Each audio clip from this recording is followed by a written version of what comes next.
With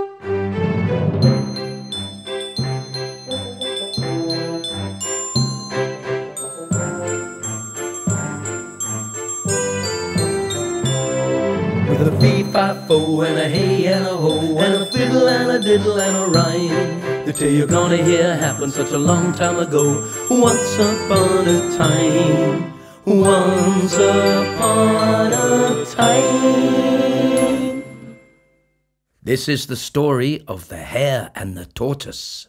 Once upon a time, in a forest far away, there lived a hare called Hare.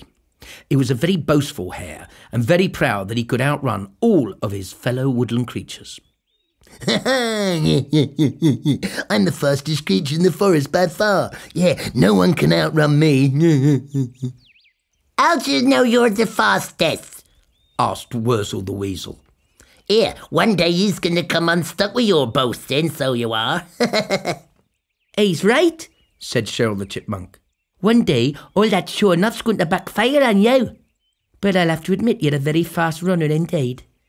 Oh, I know that, said the hare. That's why none of you creatures want to challenge me to a race. Then suddenly a tortoise called Ozzy stepped forward. Hang about, mate, hang about. I'll challenge you to a race, Harry. I'm sure if I tried on, I could outrun you. Laughed Harry the hare. Yeah, of all the creatures in the forest, I would hardly have expected you to challenge me to a race. Yeah, but of course, I'll accept your challenge. Yeah, but I'm going to win hands down, and you're going to be humiliated. Yeah, he said with a very smug grin on his face. I will arrange the race, said Brucey the barn owl. I suggest everyone gathers by the babbling brook to witness the race between the hare and the tortoise. Well, the next day, all the woodland creatures met at the babbling brook. Harry the hare and Ozzy the tortoise both stood by the brook as Brucey announced the rules of the race. Nice to see you, Nice! Good game. After I say ready, steady, go, the race will commence, said Brucey. The hare and the tortoise will race all the way to the old oak tree and then back to the babbling brook. The first one back will be the winner, and he will receive his golden trophy, which I have prepared. And he held up a golden cup, which looked very impressive indeed. said Ronnie Woodpecker. That trophy looks amazing. It certainly does. I wonder who's going to win, said Cheryl the chipmunk. Well, we're soon going to find out, said Brucey.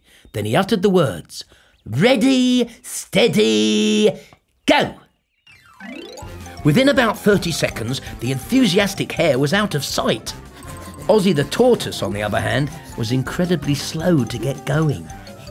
Come on, Ozzy, give it your best shot. said Ronnie. Yeah, come on, go for it, son. We don't want Harry the hare to win. He's far too boastful, said Cheryl. When Harry the hare reached the oak tree, he said to himself, Yeah. I'm winning with such ease. Yeah, it's simple. Yeah.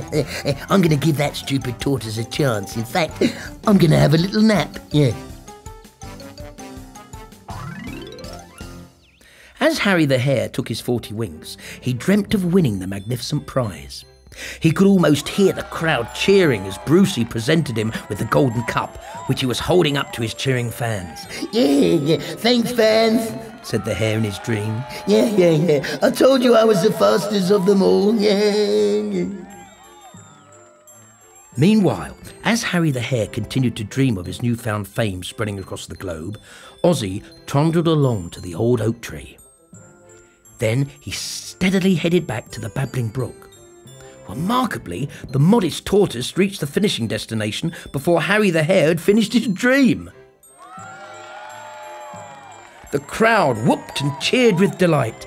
They were so loud they managed to wake up Harry the hare from his deep sleep. At first, Harry thought that all the cheering he could hear in the distance was still part of his amazing dream. Thank you. Yeah, thank you once again, my fans. Thank you, he said. But then he began to realise he was wide awake, and somehow he had managed to lose the race.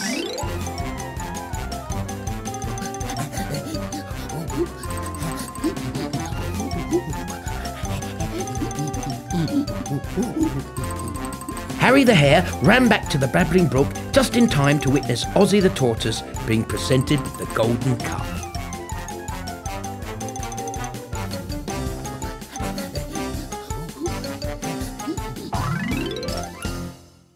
It's not fair, Shouted Harry. Ozzy the Tortoise cheated. Yeah, I can assure you, he didn't get as far as the old oak tree. He just turned around. I saw it with my own 2 eyes. You are so wrong, said Brucey. I was checking with my telescope to make sure that nobody was cheating. Ozzy the Tortoise has won fair and square, proving once and for all that the forest has got talent. Yeah, quite right. Said Ronnie. The talent in this case is Ozzy the Tortoise. As for Harry the Hare, he needs a good spell in the boot camp.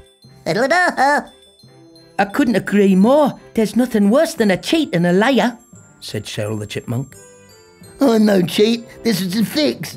I am the fastest woodland creature in the forest, and deep down you know it. Yeah, said Harry the Hare. Well, there's only one thing I simply can't bear, and that is a bad loser, remarked Brucey. And as Ozzy the Tortoise did the lap of honour around the forest, with his golden trophy in his hand, Harry the Hare slunk away, never to be seen again. This is the best day of my life, said Ozzy the Tortoise, and his newfound fans continued to cheer with all their might.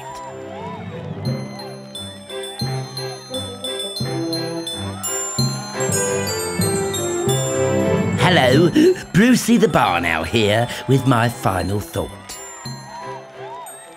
Never be boastful like Harry the Hare, for he came a right cropper because he became so complacent he just couldn't compare to a triumphant tortoise called Ozzy. To be confident's fine, but one must draw the line. Don't be arrogant, there's no excuse. Don't show off or proclaim just for glory and fame. Take my word, I'm a barn owl called Bruce. Take good care of yourselves and each other.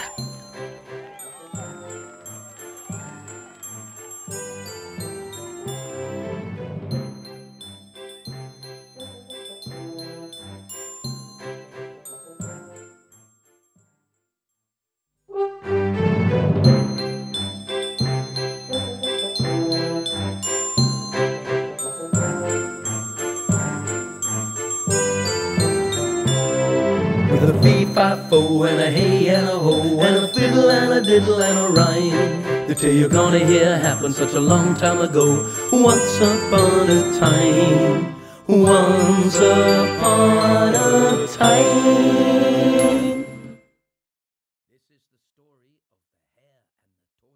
But alas, I still can't go to the ball.